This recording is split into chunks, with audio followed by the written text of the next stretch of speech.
Jangan lupa subscribe channel YouTube TVRI Bengkulu, like, komen, dan nyalakan notifikasinya.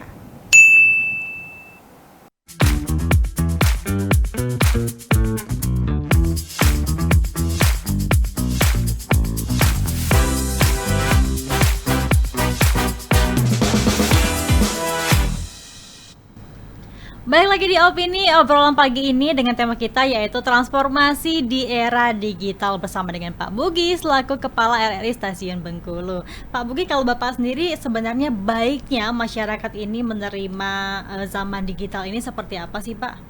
Karena kan kebanyakan sekarang tuh udah share ya, hoax dan juga fakta tuh sudah kita tidak bisa pilah lagi, begitu kan Pak? Ya itu tadi, dipilah, dipilih, disaring sebelum disaring, dinikmati aja Pak. Ya kan, kita nikmati, kita ambil positifnya, karena semua tuh dari yang tidak mungkin, yang tidak pernah terfikirkan oleh kita, akhirnya sekarang terjadi kan. Tapi ya kita ikuti aja gitu, sehingga semua bisa berhasil dengan positif. Mbak suka nonton film Robocop? Robocop pernah sih. Pernah ya. Itu semua hayalan kan. Ketika film itu ada hayalan, sekarang jadi nyata semua kan. Dulu pernah terfikir nggak bahwa ketika saya lah ya, telepon tuh masih fixed phone kan, kayak kabel, nggak bisa telepon dari mana-mana. Yeah. Cuma ada di film James Bond kan, dia bisa ini. Sekarang semua jadi kok itu. Ya, tinggal kita memanfaatin itu tadi. Kalau saya bilang ya disaring deh sebelum di sharing di mana-mana. Nah, tapi kalau Bapak menanggapi sekarang itu banyak sekali orang tua yang memang anaknya rewel sedikit dikasih gadget kan, biar diem gitu kan. Itu benar nggak sih cara yang seperti itu? Saya bukan psikolog anak ya, tapi menurut saya itu orang tuanya mau gampang aja udah daripada nangis ke handphone aja. Sebenarnya sih nggak tahu ya kalau dari sisi pribadi saya, ini kan opini ya, opini saya sebenarnya nggak bagus Pak. Mungkin kan ada usia-usia tertentu yang memang belum saatnya gitu loh. Kadang-kadang lucu juga orang tua sekarang tuh anaknya masih kecil-kecil, oh dia udah pinter katanya. Ya pinternya sampai mana gitu loh. Ya kan nanti ya dia pinter, tapi kan di balik itu kita nggak tahu apa sih yang dia lihat, apa sih yang dia gunakan ketika dia berselancar itu. Dan juga harus perlu diawasi ya Bapak ya, bukan hanya semena-mena juga dikasih, tapi lihat juga nih sebenarnya anak usia berapa yang harus bisa diadaptasi dengan digital gitu kan, bukan hanya anak-anak yang memang masih SD gitu kan, sekarang tuh udah tapi anak sekarang pintar-pintar handphone gitu kan. Iya, anak sekarang pintar-pintar. Walaupun ada aplikasi itu kan ada yang parenting control ya. Iya. Mereka bisa buka kok itu. Mereka bisa lepas karena di samping mereka kan digitalisasi ini, era transformasi digital bukan cuma untuk kepentingan pribadi, dia bersosialisasi juga kan. Dengan dia bersosialisasi, dia bisa dapatkan info-info yang oh ini nggak boleh tapi ini bisa dibuka lewat ini loh. Iya. Iya kan? Kan kalau kita buka medsos banyak tuh panduan-panduan cara buka password, cara Iya. sebenarnya sih jadi pinter gitu loh. Tinggal ya kita orang tua atau yang kita lebih dewasa lah yang mengawasi, mana ngasih tahu bahwa ini nggak usah, ini boleh gitu loh. Tapi akhirnya semuanya serba praktis ya Bapak ya. Kayak misalnya aja anak-anak kalau misalnya dikasih tugas sama gurunya, tinggal searching aja di internet. Sekarang kan nggak perlu lagi buka buku gitu kan. Ya memang salah satu itu jadi lebih mudah, lebih terbuka semua kan. Dan sebenarnya satu kalau buat orang tua, sudah berkeluarga belum Mbak? Belum. Nah, jadi lebih mudah Mbak, nggak usah masak, anaknya kasih handphone aja suruh pesan online. Tapi nggak enak juga kalau kayak gitu apa? Nggak usah masak, pesan online, beda ya caranya. Ya zamannya sudah begitu gimana? Dan ini dialami loh. Tapi beda rasanya dan juga untuk mengeratkan kekeluargaan tuh juga akhirnya berkurang gitu kan. Ya itu salah satu dampak. Tadi saya bilang kita satu meja makan masing-masing nggak tahu berbicara sama siapa. Iya, udah sibuk masing-masing sendiri gitu kan. Jangankan di keluarga, kita aja kadang ngumpul sama teman udah asik bermedia sosial sendiri. Betul, ya Pak ya. Betul, makanya kalau teman-teman bilang sekarang kompor itu mereknya macam-macam gitu. Kalau dulu kan merek kompor masak tuh tertentu, sekarang macam-macam. Ya karena tinggal pesen pakai telunjuk aja gitu loh. Kalau Bapak sendiri sama keluarga Bapak gimana tuh Pak? Bener-bener membatasi yang namanya digital ya, kepada ketika anak-anak masih kecil ya. Gitu. Tapi karena saya termasuk penikmat teknologi juga Iya. jadi. Karena saya ditugaskan keliling-keliling lah, betul. Iya. Ya saya bisa ketemu dengan keluarga saya ya dengan teknologi kan. Mm-mm. Bisa conference, video call, bisa kalau iseng nih anak-anak udah pulang apa belum lihat CCTV kan gitu. Iya. Ya akhirnya ya terbantu dengan itu. Coba bayangkan sekian tahun yang lalu saya mau ketemu istri saya kirim surat gitu kan 4 Sekarang kali udah 4, tinggal 16 ini ya. gitu kan.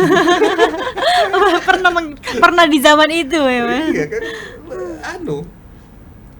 alhamdulillah gitu loh. Jadi kalau kita ambil positifnya kan, sekarang kan kok ini belum pulang dia nih gitu kan, telepon nggak diangkat, kalaupun diangkat video call dong, nah, kan. Iya, tapi kalau media sosial ini kadang tuh kendalanya cuma masalah jaringan ya. Ya itu kita serahkan sama ya Kalau radio apa sih Pak kendalanya? sama Peralihan ke digital ini? sama sih semuanya, karena tapi kan tidak full di kita ya. Iya. Ada pihak lain yang memang selaku penyedianya gitu loh. Kalau yang jelas sih lebih enak kayaknya sekarang di dunia penyiaran ini. Mbak buka stasiun pribadi juga bisa kok sekarang. Di rumah aja ya, tinggal Iya. ada alatnya aja gitu kan. Iya. Alatnya kita setting, bisa kita share gitu kan. Di media sosial aja yang gampang-gampang Nggak sekarang. perlu punya NPWP, nggak perlu punya SIUP. Tadi Bapak mau cerita ya Pak ya, kalau misalnya dulu waktu pandemi itu banyak penyiar yang siaran dari rumah, itu gimana sih Pak? Iya, karena kan nggak mungkin kita hadirkan di kantor ya, karena situasinya kan, apalagi waktu itu saya masih di Jakarta, banyak jalan ditutup, sementara siaran kan tetap harus, kalau kita bisa kita rekam dengan playlist, dengan apa bisa, tapi kan nggak inilah ya. Oh, berarti waktu itu posisinya di Jakarta Pak ya? Ya, nah dari Jakarta itu saya dipindah ke Papua, itu saya terapin juga, karena yang penting kan IoT, Iya. ya kan, ada internet tersambung tuh, ya sudah. Oke, tapi operasionalnya susah nggak Pak? Enggak tuh. Enggak ya? Enggak, jadi penyiar itu kita semacam ini, pakai tab atau pakai laptop dari rumahnya, kan mereka sudah punya panduan kan. Ya cuma kita bilang kalau yang sudah punya anak jangan deket-deket anaknya. Iya ya, takutnya mengganggu Iya, kan. atau kalau lagi siaran cari-cari tempat lah, jangan lagi siaran tiba-tiba ada tukang sate lewat. Benar. Nah Bapak, cerita tentang digitalisasi ini, keuntungan terbesar yang kita dapatkan sebagai penyiar dari segi penyiaran ya, dari segi penyiar media informasi itu, agar kita melek digital tuh apa sih keuntungan terbesarnya bagi sebuah stasiun informasi? Iya, lebih mudah itu tadi, mendapatkan informasi. Dulu baik kan, kalau mau siaran itu harus prepare kan, ya. Jadi kalau di radio itu dia harus ngomong, misalnya insert, dia ngomong tentang apalah informasi, bla bla bla bla. Dulu kan dia harus bawa koran, baca dulu sebelum siaran tuh, Iya. nanti saya ngomong ini ya. Sekarang kan enggak, sambil dia putar lagu dia browsing aja. Tinggal searching aja di internet ya. Nah, sekarang saya mau kasih info setelah lagu ini, saya mau kasih info tentang masakan Bengkulu. Buka lah itu. Iya. Waktu prepare lebih singkat kan? Iya, asal dia mau sedikit kreatif ya. Kalau dulu kan nggak harus catet tuh. Ya, cari bahan dulu Wah, ya. Sekarang dia datang langsung duduk, semua udah ada kok gitu loh.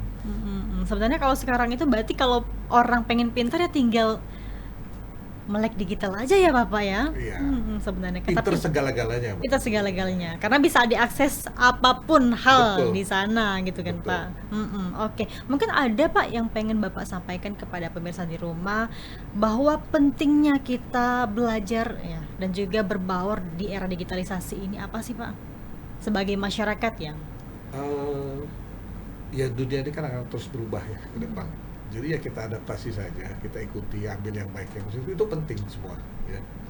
Karena kita nggak bisa bertahan dengan ego kita gitu loh, bahwa kita nggak bisa ikut, nggak bisa gitu loh. Sudah nikmati saja, ikuti saja, toh sisi positifnya juga banyak kok gitu. Benar banget, keterbukaan informasi dan Betul. juga mudah ya kalau misalnya kita mau ngobrol sama teman-teman kita dari Betul. jauh, dan juga tidak ketinggalan zaman tentunya ya. Betul. Karena sekarang tuh udah banyak juga ya orang tua milenial. Siap. Bapak termasuk orang tua milenial? Harus. Harus ya.